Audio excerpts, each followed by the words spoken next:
Hi കൂട്ടുകാരെ, എല്ലാവർക്കും crazy craft and tasty ഫിഷിലേക്ക് സ്വാഗതം. ഇപ്പോൾ നമ്മൾ നിൽക്കുന്ന world's largest micro brewery iron hill റെസ്റ്റോറൻറ്റിലാണ്. ആനിവേഴ്സറി ആയിട്ട് ചെറുതായിട്ടൊന്ന് സെലിബ്രേറ്റ് ചെയ്യാൻ വേണ്ടി പോയതാണ്. നമ്മൾ 4 പേര് മാത്രമല്ലേ ഉള്ളൂ, അതുകൊണ്ട് ഒന്ന് പുറത്തിറങ്ങാമെന്നും പറഞ്ഞ് പോയതാണ്. പക്ഷേ ഇത് നമ്മൾ വിചാരിക്കുന്നതിനും അപ്പുറം വരുന്നു. നല്ല ആംബിയൻസ് ആയിരുന്നു. ഫാമിലിക്ക് പ്രത്യേകം സെക്ഷൻ ഉണ്ട്.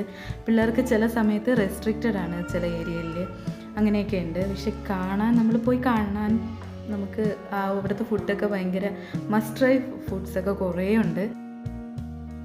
സെൻറ്ററിൽ ഇതുപോലെ ചെറിയൊരു ബ്രിഡ്ജുണ്ട്. ബ്രിഡ്ജ് ഇപ്പുറത്ത് നിന്ന് അപ്പുറത്തെ സൈഡിലേക്ക് പോകാനുള്ളൊരു വുഡ് ബ്രിഡ്ജാണ്. ചെന്ന സമയം വലിയ റഷില്ലാത്ത ടൈം ആയതുകൊണ്ട് തന്നെ നമുക്ക് നല്ല കാമായിട്ട് നല്ല ഫ്രീ ആയിട്ടിരുന്ന് കഴിക്കാൻ പറ്റി. ഇതുപോലെ ഓപ്പൺ ആയ ഒരു ഏരിയയായിരുന്നു നമ്മൾ കഴിച്ചത്. പിന്നെ നമ്മൾ ഫസ്റ്റ് സ്റ്റാർട്ടേഴ്സാണ് ഓർഡർ ചെയ്തത്. ചീസ് ലവേഴ്സിന് ഏറ്റവും ഇഷ്ടപ്പെടുന്ന ഒരു സംഭവമാണ് കോട്ടേജ് ചീസ് പിസ്സ. പിന്നെ ഇത് നമുക്ക് എല്ലാവർക്കും ഇഷ്ടപ്പെട്ട റോസ്റ്റ് ചിക്കൻ ബാവോയാണ്. പിന്നെ ഇത് പിങ്ക് ചിക്കൻ റോസ്റ്റ്.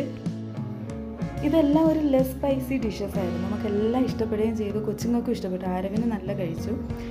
ഇത് ബാംബൂ ചിക്കൻ സ്ക്വയർ ആണ്. ഇത് അവർ പറഞ്ഞ് നമ്മൾ വാങ്ങിച്ചത്, പക്ഷേ നല്ല സംഭവമായിരുന്നു. പിന്നെ ഇത് ടൈഗർ പ്രോൺ. ഇതിൻ്റെ കൂടെ കുറച്ച് കോൺസൊക്കെ ഇട്ടിട്ടുണ്ടായിരുന്നു. എല്ലാം നല്ല മസാലയൊക്കെ ഉണ്ടായിരുന്നു. നല്ല ടേസ്റ്റ് ആയിരുന്നു. ഇതിൻ്റെ കൂടെ പിന്നെ നമ്മൾ ബിരിയാണി ഓർഡർ ചെയ്തു. പക്ഷേ ബിരിയാണി നമ്മൾ പാഴ്സൽ വാങ്ങിച്ചുകൊണ്ട് വരേണ്ടി വന്നു. കാരണം സ്റ്റാർട്ടേഴ്സ് കഴിച്ചപ്പോൾ നമ്മൾ വയറ് വീർത്തു. ഫാമിലീസുമായിട്ട് എക്സ്പ്ലോർ ചെയ്യാൻ പറ്റിയ ഒരു റെസ്റ്റോറൻറ്റാണിത്. നിങ്ങൾക്ക് എല്ലാവർക്കും എൻ്റെ വീഡിയോ ഇഷ്ടമായെങ്കിൽ ലൈക്ക് ചെയ്യുക, ഷെയർ ചെയ്യുക, സബ്സ്ക്രൈബ് ചെയ്യുക. ഓക്കെ കൂട്ടുകാരെ, ബൈ.